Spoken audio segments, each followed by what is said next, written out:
සුබ දවසක් වේවා ඔයාලා හැමෝටම. මේ වීඩියෝ එක බලනවා නම් වීඩියෝ එක බලලා ඔයාලා සීනි නම් හදා ගන්න එපා. ඉතින් මම අද කතා කරන්නේ මේ සීනි ගැන. හැබැයි නිකන් සීනි ගැන නෙවෙයි, දුඹුරු පාට සීනි ගැන. ඉතින් මොකද්ද මේ සීනි කේස් එක? මේ දවස්වල සමාජ මාධ්‍ය සහ මාධ්‍ය ටිකක් වැඩිපුර කතා බහ වෙන එකක් තමයි මේ සීනි කතාව. ඇත්තට මෙතන සීනි බදු වංචාවක්වත් සීනි පිටරටින් ගෙනල්ලා කේස් එකක්වත් නෙවෙයි මෙතන කතා කරන්නේ. අපේ කවුද මේ ඇමති කෙනෙක් ඉන්නේ කර්මාන්ත හා ව්‍යවසායක සංවර්ධන අමාත්‍ය සුනිල් හඳුන්නෙත්ති මහත්තයා තමයි මෙන්න මේ සීනි වැඩේ කරලා තියෙන්නේ. සීනි වැඩේ කරනවා කිව්වට මෙයා සීනි වැඩක් කිව්වට මේක කරලා තියෙන්නේ සීනි වැඩක් නන් නෙවෙයි. සීනි විකුණන තැනක් මෙයා ඕපන් කරලා තියෙනවා. ඉතින් මේ ලංකා සීනි සමාගම සම්බන්ධ කරගෙන තමයි මේක කරලා තියෙන්නේ. ඉතින් අර පැලවත්තේයි සෙවණ ගලයි සීනි වලින් තමයි මේ සීනි විකුණන කඩේ දාලා තියෙන්නේ. ඉතින් කොහොම හරි නිකන් කඩේකුත් නෙවෙයි දාලා තියෙන්නේ. දුඹුරු සීනි විකුණන කඩයක් තමයි මේ අපේ හඳුන්නෙත්ති මහත්තයා දාලා තියෙන්නේ. ඉතින් ඔන්න ඔහම තමයි අපේ හඳුන්නෙත්ති මහත්තයා මේ කර්මාන්ත හා ව්‍යවසාය සංවර්ධනය කරන්න පටන් අරන් තියෙන්නේ. ඉතින් මේකට අපේ විපක්ෂ කට්ටියක් ඉන්නවනේ. ඉතින් ඒ කට්ටියත් එක එක විවේචන කරලා තියෙනවා. ඉතින් ඇත්තටම ඇයි මේ විවේචන කරන්නේ? ඉතින් ආණ්ඩුව වැඩක් කරනකොට කකුලෙන් අදින්න හොඳ නෑ නේද කියන්නේ. මේ විපක්ෂ බලන්න කරන වැඩේ අනේ මන් දන්නේ නෑ. මොකුත් කරන්නේ නැහැ කිය කිය හිටියා මේ මිනිස්සු යන්තම් වැඩ කරන්න පටන් ගත්තා. විපක්ෂේ ඉඳගෙන ඒකටත් කයි කතන්දර හදන්න පටන් ගත්තා. කමක් නැහැ. ඉතින් හඳුන්නෙත්ති මහත්තයෝ අපි නම් කියන්නේ ওই වැඩේ කරගෙන යන්න. මොකද ඔයාලට පුළුවන් දෙන්නේ. ඉතින් ඒ දවස්වල විපක්ෂ නම් කියනවා මෙන්න මෙහෙම කතාවක්. සිල්ලර කඩයක් කරලා නැති මිනිස්සු කොහොමද ආණ්ඩු කරන්න කියලා. ඔන්න පුතාලා බලන්න හඳුන්නෙත්ති මහත්තයා සිල්ලර කඩයක් කරන්නේ නැතුව හේතත් දුඹුරු සීනි කඩයක් නම් ඕපන් කරලා පෙන්නනවා. ඔන්න දුඹුරු සීනි කඩයකින් මෙයාලා රට කරන්නේ කොහොමද කියලා පෙන්වන්න හදනවා. ඉතින් කට්ටිය නම් කියන්නේ විපක්ෂේ වැරද්දක්ලු හින්දලු මෙහෙම වුණේ. ඇයි විපක්ෂේ කීවනේ මේ සිල්ලර කඩයක් කරපු කට්ටියනට මොකද ආණ්ඩු කරන්න බෑ කියලා. ඔන්න දැන් දුඹුරු සීනි සිල්ලර කඩයක් ඒ කට්ටිය කරනවා. අවුලක් ගන්න එපා විපක්ෂ කට්ටිය. මේක දිහා බලාගෙන ඉන්න. පොඩ විවේචනය කරන්න එපා. චුට්ටක් පැත්තකට ඉලා බලන් ඉන්නකෝ. ඔයාලා ඉතින් හැමදේටම විවේචන කරන ඉස්සර සිල්ලර කඩවල ඔයක් කරපු කට්ටියට රට කරන්න බෑ කියලා කියන්නේ එපා. දැන් ඕන සිල්ලර කඩයක් දාලා තියෙන දෙය ඉතින්. ඉතින් මේ හඳුන්නෙත්ති මහත්තයා අපේ කර්මාන්ත හා ව්‍යවසායක සංවර්ධන අමාත්‍ය සෙල්ලම් අමාත්‍යාංශ ධූරයකුත් නෙමෙයි මෙයාට තියෙන්නේ. ඉතින් මෙතුමා කයිය පැත්තකින් තියලා ඔන්න වැඩ කරන්න පටන් ගන්න තියෙනවා ඉතින්. කොහොම හරි ලස්සනට බෝඩ් එකක් එහෙම ගහලා දුඹුරු සීනි විකුණන්න පටන් ගන්නවා මේ ලංකා සීනි කම්හලත් එක්ක එකතු වෙලා මේ සෙවණ ගල හා පැලවත්ත සීනි. ඉතින් දැන් ඔය කතාවට විපක්ෂය නගන චෝදනාවක් තමයි මේ රජයේ ව්‍යවසායකත්වයක් සංවර්ධනය කරනකොට නැත්නම් රජය තුල මේ බිස්නස් කරනකොට ඒක පාඩු වෙන්න පුළුවන් කියන කතාව. ඇත්තට මේ කතාවේ සත්‍යතාවය තියෙනවා. ඔව් සත්‍යතාවය තියෙන. ඉතින් ඔයාලා දන්නවනේ සතොස කියන්නේ සීනි විතරක් නෙවෙයිනේ හැමදේම විකුණපු තැනක් නේද?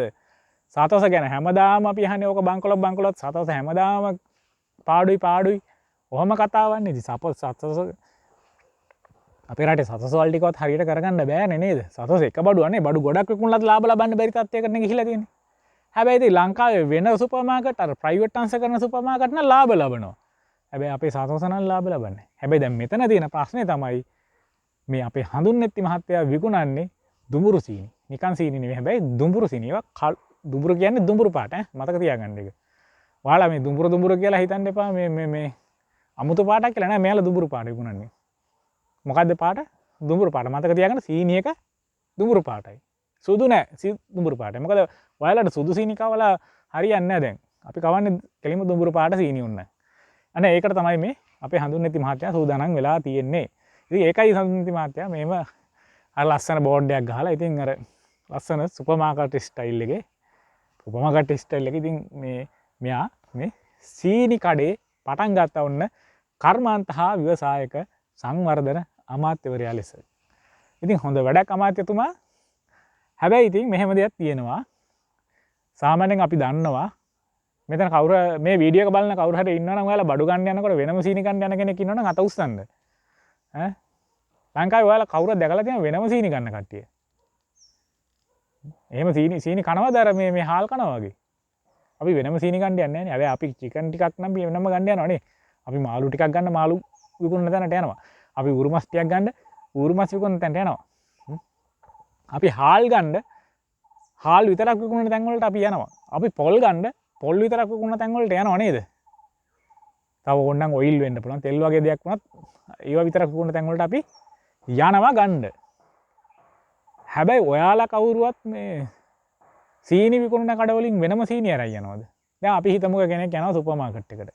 නෑ අපි හිතමු සතතරම එනවා කියලා. හරි නෑනේ මේක රජයට මේ රජ ආයතනයකට යවමුක පුද්ගලයව. නැත්නම් මේ කතාවත් ටිකක් අවුල් අස්පට් වගේ නේද ප්‍රයිවට් තැනකට ගියාම. දැන් ඔය පුද්ගලයා ඉතින් ඔය යනකොට ඔන්න දුඹුරු සීනිත් ඔය සතසේ තියෙනවා. ඉතින් දුඹුරු සීනිත් දා ගන්නවා. සුදු සීනිත් තියෙනවා. සුදු සීනිත් දා ගන්නවා. දාගෙන යනවා මනුස්සයා. දැන් ඔය මනුස්සයා අර සතසේ තියෙන දුඹුරු සීනි හරි සුදු සීනි හරි ගන්න නැතුව එළියට ඇවිල්ලා අර අහවල් තැන තියෙන දුඹුරු සීනි කඩේට ගිහලා සීනි ගන්නවාද? ඒක ඔයාලා මහලා බලන්න ඔයාලගෙම. හැබැයි ඉතින් අපි පාවිච්චි එක දන්න නැහැ කියලා. ඉතින් මෙතන මේ දුඹුරු සීනි මම හිතන්නේ මෙයාලා තොග විකුණන කතාවක කියනවාද මන් දන්නේ නැහැ. මම දුඹුරු සීනි කවුරු හරි ගන්නවා කිව්වා මම හිතන්නේ මේ දැන් මෙයාලා අර මොකද සෙවණගල සීරි කර්මාන්තශාලාවේ එහෙම අර ප්‍රශ්න එහෙම ඇති වුණානේ. ඉතින් ඒක හන්දා ඒකට විසඳුමක් වෙන්න ඇති මෙයාලා මේ යෝජනා කරන්නේ. හැබැයි ඉතින් මම හිතන්නේ ඔය තෙන්ද ගිහිල්ලා වෙනම දුඹුරු සීනි ගන්න තරම් කාටවත් එහෙම ඔළුවේ කොහේ හරි වැදිලා තියෙනවා කියලා. ඉතින් ඔය මෙහෙමයි ඉතින් ඔය අර ඕනනම් ඉතින් ඔය රස කැවිලි කර්මාන්තේ ඉන්න කට්ටිය වෙන්න පුළුවන්. ඊට පස්සේ ඔය ටිකක් කඩවල් වල වෙන්න පුළුවන්. ඒ වගේ තැන් වලට ඉතින් මේ කඩවල් කියන්නේ ඔය කෑම කඩේක තේ කෑම කියවට ඉතින් තේ කඩේකට අර එහෙම ඉතින් ඒ වගේ රස කැවිලි හදන තැනකට ඒ වගේ සීට් කෑම තියෙන තැනකට වෙන ඒ වගේ තැනකට ඕන නම් සීනි ඔය වගේ තැනකින් අරයි යයි. ඊට අමතරව ඉතින් තොග වශයෙන් සාමාන්‍යයෙන් ගන්නේ නැහැ නේ. කඩේටම ගෙනල්ලා තොග බානවනේ සීනි නේද? ආයි කඩවල සීනි ගේන්න කියලා වෙනම කඩේකට ගිහිල්ලා ගෙනල්ලා කඩේ විකුණන්නේ නැහැ නේ. ලොරි කාර්යය ගෙනල්ලා මිටි පිටින් බාලානේ යන්නේ නේද? ඉතින් කොහොම වුණත් මනික සීනි වලින් මහ ලොකු ලාභයක් තියාගන්නත් බෑනේ. ඔක දැන් බද්දකුත් තියෙනවානේ. ආර සීනි කෙසේ වෙතත් අර කර්මාන්තශාලා ටිකත් බොහොම අමාරුවෙන් දුවන්නේ. ඒවා අරකු මොනවාද මධ්‍යසාර හැදුවේ නැත්නම් ඒකත් පාඩුයිලු. එහෙම පාඩුව තියෙන වෙලාවක මෙයාලා කඩයක් දාගෙන විකුණනකොට ඒකෙන් ලාභ ලැබෙයි සීනි විතරක් තනි කර විකුණලා. ඒක ප්‍රායෝගික අඩුයි. එහෙම කරන්න පුළුවන් වෙයි වැඩි ඝනත්වයක ජනගහනයක් ඉන්න ප්‍රදේශයක. හැබැයි ඒත් ඉතින් ඔය කඩේට ඇවිල්ලා අර මහ පරිමාණයෙන් සීනි ගන්න කට්ටිය ඇරෙන්න පොඩ ගන්න කට්ටිය නම් ඔතෙන්න වෙනම කාලේ නහත්ති කරගෙන එයි කියලා හිතන්නේ අපි. අර හාල් ගන්න එනවා වගේ හාල් 5 කවර 10 කවර 50 කවර ගන්න එනවා වගේ එන්නේ නැති වෙයි. මොකද අපේ කවුරුත් එහෙම මේ අර හාල් කනවා වගේ සීනි කන කට්ටිය නැහැනේ කවුරුත් නේ. එහෙම ඉන්නවනම් කියන්න මොකද ඒක ගිනස් වාර්ත මොකද්ද ගිනස් නේ ගිනස්ද? දැන් නැත්තම් අර මොකද්ද නොබෙල් නේ? නෑ වැරදුනා නොබෙල් නෙවෙයි ගිනස් නේද? අර එයාලා නම් කියන්නේ මොකද? අවිදින පුස්තකාලය කියන්නේ මොකද්ද මේ නොබෙල් නේ? නෑ ගිනස් රෙකෝඩ් එකක් ඕක ඈ. ඒ කියන්නේ මේ හාල් ගන්නවා වගේ සීනි ගත්තොත් ඒක ගිනස් රෙකෝඩ් එකක් ඈ. මෙයාලා මන් දන්නේ මොන තීරක දැන් මෙහෙමනේ අපි මොකක් හරි ව්‍යවසායකනේ අපි කඩයක් දානකොට අපි සාමාන්‍යයෙන් කරන්නේ ඉස්සල්ලා විසිබිල් ස්ටඩි එකක් කරන්න එපා. අපි වැඩක් පටන් ගන්නකොට නේද? දැන් ගෝතන ඇවිල්ලා මේ සීනි කඩයක් දාන්න ඉස්සලා අපි බලන්න සීනි කොච්චරක් ඒ ප්‍රදේශයේ විකුණනවද? සීනි කඩ තව කොච්චර තියෙනවද? මේක සීනි විකිනෙන විදිය මොකද්ද? ඇත්තටම සීනි විකිනෙන විදිය තමයි කඩේට ගියා. කඩේට ගියාම මුදලාලිට සීනි 500ක් දෙන්න 250ක් දෙන්න 500ක් දෙන්න. එහෙම නැත්නම් පැකට් එකේ තියෙනවන්න කිලෝ එකේ පැකට් ඒකක් හරි දාගෙන අර මොකද පූඩ් බකට් එකට දාගෙන එන එක හරි නැත්නම් අර ගොසරි මල්ලට දාගෙන එන එකනේ වෙන්නේ. ඈ වෙනම කඩේකට ගිහිල්ලා සීනි ගන්න සිරිතක් අපේ රටේ නෑනේ. අපේ රටේ යම් ප්‍රොඩක්ට් එකක් විකිනන ස්ටයිල් එකක් තියෙනනේ. වෙනම සීනි කඩ දාගෙන විකුණන්නේ. අපි චිකන් කඩයක් වෙනම දාගත්තට පිස් කඩයක් වෙනම දාගත්තට අපි බිත්තරත් ඕන වෙනම වික්කට අපි පොල් ටික වෙනම වික්කට නේද? අපි ඕන්නම් තව හාල් ටික වෙනම වික්කට අපි සීනි වෙනම විකුණන්නේ නැහැ නේ.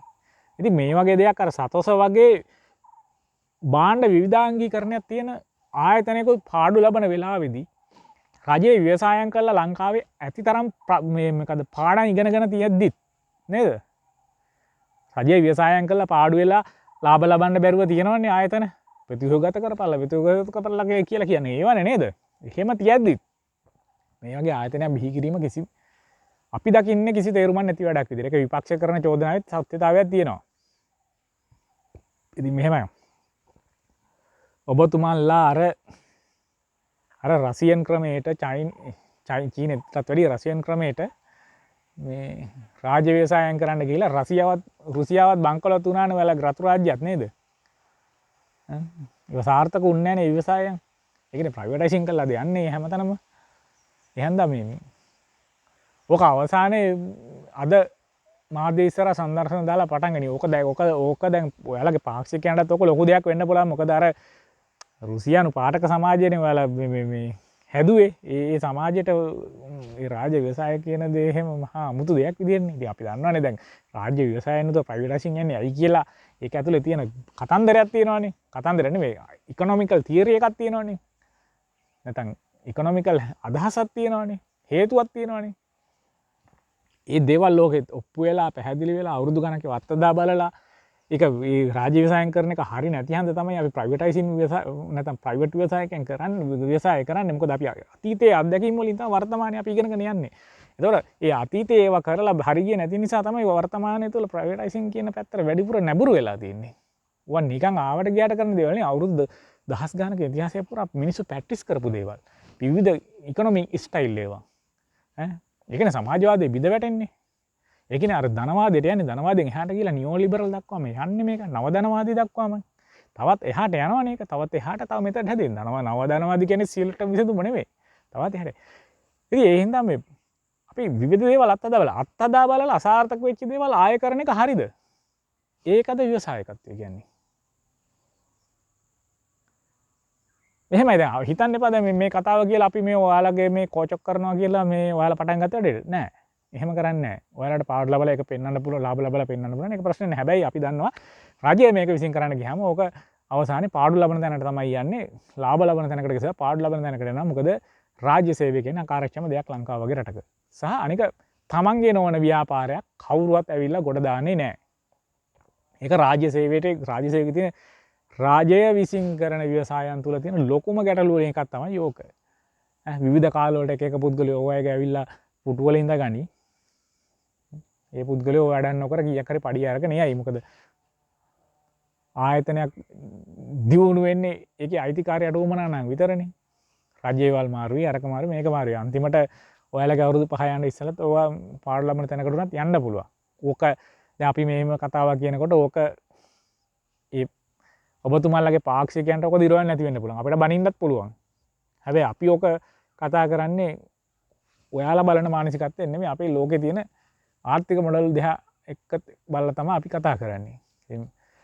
පරණ රටවල් ගොඩාක් ඔය ප්‍රැක්ටිස් කරලා තියෙනවා. සාර්ථකුන් නැති නිසා තමයි දෙයනේ ලිබරල් නියෝ ලිබරල් දක්වාම අපි ඇවිල්ලා තියෙන්නේ. නැත්නම් ධනවාදයේ නව ධනවාදයේ දක්වාම ඇවිල්ලා මේ මොඩල් එක වෙනස් කරන්න ප්‍රයිවට් ආයතන විසින් බිස්නස් කරන තැනට මේක ගිහිලා තියෙන. ඉතින් එහෙනම් ඔය වගේ ආයතන වල ලස්සන බෝඩ් අර මේක ගහගෙන ඔක හැදුවට අවසානයේ සිද්ධ වෙන දේ තමයි රාජ්‍ය බරක් බවට පත් වෙන එක. අර දැන් අපිට පේනවානේ විදුලි බල මණ්ඩලයට මොකද වෙලා තියෙන්නේ? තේ සංස්ථාවට මොකද වෙලා තියෙන්නේ නේද? සෙවණගල සීනි කර්මාන්තශාලා වගේ වට මොකද වෙලා තියෙන්නේ? ඊට පස්සේ ඒවට වුණේ මොකද නේද? ඊට පස්සේ මොකද යාලංකායකට මොකද වුණේ නේද? ඊට එතනින් එහා එතනින් විතරක් නෙමෙයි අපි දන්නවනේ අර පෝර සංස්ථා තිබ්බ ඒ කාලේ නේද? ඒවට මොකද වුණේ නේද? ඒවා විනාශ වුණේ ඒවා මොකද තාක්ෂණය වැඩි දියුණු නොවීම නිසා අකාර්යක්ෂම නිසා ඒ කර්මාන්ත අභාවයට ගියපු හැටි ඒ කාලයත් එක්ක ඒව ඇතුලේ තියෙන ඒ කතන්දර අපි කියවන්නේ නැතුව මේ රජය විසින් ව්‍යවසාය කරන්න ඕන කියලා කතාව. ඒ ආයතන වික්කා කියලා අපේ රනිල් මහත්තයාට බැන්නට එහෙම විකුණන තැනට යන්න සිද්ධ වුණේ ඇයි? ඒවා අකාර්යක්ෂම නිසා කියන කතන්දර ඒවයට තියෙන කතාව කතා කරන්නේ නැතුව අර මිනිස්සුන්ගේ ඔළුව වලට පහසෙන් දාන්න පුළුවන් අර සමාජවාදී කතාව තමයි ඔයාලා ඔළුවට දාන්නේ මිනිස්සුන්ගේ. හැබැයි ඒක ඇතුලේ තියෙන ඉකොනොමි කතාව දාන්නේ නැහැ ඔළුවට. ඒක ඔයාලා ඔක කතාව ලස්සනට කියයි. ඕවා පිළිගන්න තරම් ඔයාලා පාක්ෂිකවත් මාර බුද්ධිමත්. හැබැයි අවසානයේ ඕවා රජයේ පාඩු ලබන තැනට ගිහිලා තමයි ඕවා නවතින්නේ. ඊට පස්සේ ඕකට ගත්ත සේවකයෝ ටික අස් කරගන්නත් බෑ. මොකද රජයේ සේවකයෝනේ. රජය සම්බන්ධ දෙයක් නිසා. ඒතර ප්‍රශ්න ගොඩක් එනවා. අපි තෝහාගත කරන එකට යනකොට ප්‍රශ්න ගොඩක් එනවා.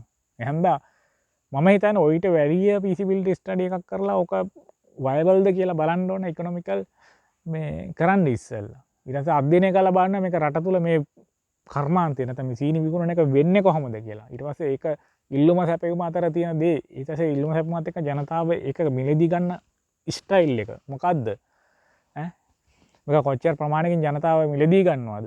මේක මිලදී ගන්න ඒ කොයි විදිහටද කියන එක. ඊට පස්සේ එතනින් එහාට ගියාම මේ ප්‍රොඩක්ට් එකේ ක්වොලිටිය පවත මේක ප්‍රොඩක්ට් එක ඔය කඩේක දාලා විකුණනද එතනින් එහාට ගිහලා ස්පෝට් කරනවද ඉම්පෝට් කරනවද නැත්නම් මේක හයි වැලියු ප්‍රොඩක්ට් එකක් බවට නැත්නම් වැලියු එකේ ක්වොලිටි එක වැඩි කරලා මේක හයි ඩිමාන්ඩ් එකකට විකුණන්න පුළුවන්ද කියලා බලනවද මේක නැචුරල් සීනි එකක් නැතුරල් ජනර කෙමිකල් ගතිය අඩු කරලා හදලා ඒකේ ඩිමාන්ඩ් එක ඉහළ දාලා සීනි එකේ වැලියු එක ඉහළ දාලා ඒක පැකට් කරලා ලස්සන කරලා ඕනනම් සුපර් මාකට් වලට යන්න ලංකාවේ තියෙන මේ සුපර් මාකට් ලෙවල් එකට ගේන්න පුළුවන් ඕනනම් එහෙනම් කොස්ට් එක ඕනනම් අඩු කරගෙන එනවනම් ජනතාව සාමාන්‍ය ජනතාවට ඔක ලැබෙන්න සලක්වන්න පුළුවන් ඔය ක්‍රම ගොඩාක් තියෙනවා ඕකේ ඉතින් පැකට් සීනි කරලා ඔක ඔයාලට පුළුවන් ලංකාවේ පුරා ඊට පස්සේ ඔයා මම හිතන්නේ ඔය සීනි කඩ දාලා විකුණන්නට වැඩිය ඔයාලා මේ ප්‍රෝහාන නෙට්වර්ක් එක හැදුවා නම් ඊට වැඩිය හොඳයි.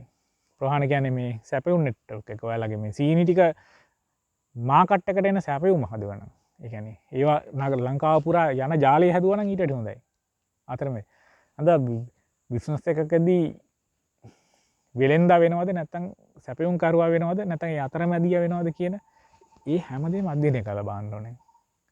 ඉතින් අර මොකද්ද ද්‍රව්‍ය නැත්නම් වැරයිටි එකක් තියෙන නැත්නම් විවිධාංගීකරණයක් තියෙන සසස වගේ ආයතනවල ලාභ ලබන්නෙත් නැති වෙලාවක මේ වගේ දෙයක් ලාභ ලබයි කියලා අපි හිතන්නේ නැහැ කීයටවත්. ඒක විපක්ෂයෙන් නගන චෝදනාවේ සත්‍යතාවයක් තියෙනවා. ඒ සමාජතාවය තුලත් ඔය ගැන ලොකු කතාන්දරයක් යනවා. ඉතින් අපි කියන්නේ අවසාන වශයෙන් ඔන්න ඕකයි අපිට කියන්න තියෙන්නේ. ඉතින් එක එක පුද්ගලයෙක් එක එක විදිහට හිතන්න පුළුවන්, එක එක පුද්ගලයෙක් එක එක විදිහට දකින්න පුළුවන්. ඒක ඒ පුද්ගලයන්ගේ ස්වභාවය.